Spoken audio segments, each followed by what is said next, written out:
Guys, this is Retro. I want to give an update on my Ice Strike Monk Chaos Inoculation build. So we are sitting at 226k damage. When I ramp up with buffs and rage, I have seen 560k DPS. I defeated the breach boss fairly easy on the hardest difficulty. Any maps are a joke, even with ailment threshold. Overall, this build has been very fun. If you haven't played a monk, I'd say definitely give it a shot. I'm going to show off the gear being used first. I haven't changed too much from my last video. Only my jewels and passive tree nodes have changed. So looking at the helmet, we take a full energy shield base with 400 plus energy shield. We take crit hit chance and some rarity. Looking at the staff, we have a 760 DPS. We take crit damage and attack speed. The melee skills isn't too much of an upgrade. It's just a mana hog, so I would avoid getting melee skills. I would try to get increased elemental damage. That would be great. I would aim for like at least a 600 DPS staff for like T4 pinnacles. And looking at the amulet has a lot of crit hit chance and some crit hit damage and a decent amount of rarity. The maximum energy shield really helps a lot.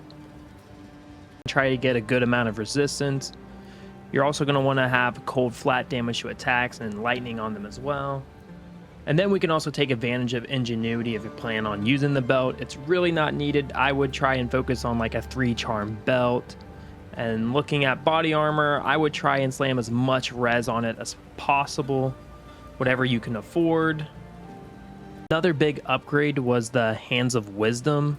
They're only like 4 div, so it's not too bad. We also got an Ingenuity at 69%. I sold my last one for like the same price I bought it. And then looking at boots, you really just want at least 30% movement speed, good amount of res, and you should be good. I'm going to go over the gems really fast. I'm going to be working on like a mobalytics page so you guys can easily look at it instead of pausing the video. All right, let's dive in. Starting off with Ghost Dance, we take Fast Forward. Then we move right into the next buff gem, which is Wind Dancer. After that, we got 3 support gems that come into play: Culling Strike, Blind, and Unbreakable.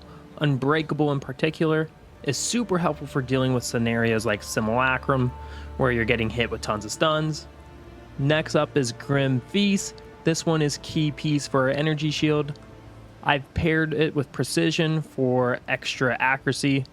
Moving on to our Tempest Bell and its supports, we're running Font of Rage, Cold Exposure, Rage Forge, Super Critical, and Close Combat. Then we get to our main damage dealer, Ice Strike. For that, we're using Concentrated Effect, Ice Bite, Martial Tempo, Rage, Heft. We got Overcharge, Conduction, Primal Armament, and Coursing Current. We also got a few more spirit gems to mention. Combat Frenzy is one, with its supports Profusion and Clarity. For Herald of Ice, we're stacking Lightning Exposure, Lightning Infusion, Magnified Effect, and Innovate. And finally, for Herald of Thunder, we've got Glaciation, Ambush, Cold Infusion, and Long Shot. And that pretty much wraps up the gem setup. It's a tree. We recently added an awesome jewel called Controlled Metamorphosis. I picked it up for about 2 divines. It's amazing because it gives us access to several strong nodes in its radius, like Falcon Technique. Even with around 185 dexterity, it gives us a 12% increase in attack speed, along with some solid evasion and movement speed nodes. It also has great damage nodes like Maiming Strike. In particular, it just slows enemies and reduces their movement speed and evasion. I plan to swap some Sapphire gems to increase cold damage, crit chance, and crit damage, and just some more maximum energy shield.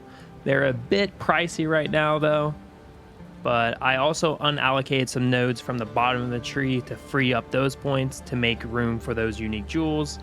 I still need to do some more research and testing before getting some better uniques on it. And also shout out to the person who pointed out I was missing a point in the radius of my timeless jewel. That has been fixed and the tree is now more optimized. I'll zoom out so you guys can see the full passive tree as it stands. And so that's about it for the breakdown. Thank you guys for watching. I'll catch you in the next one.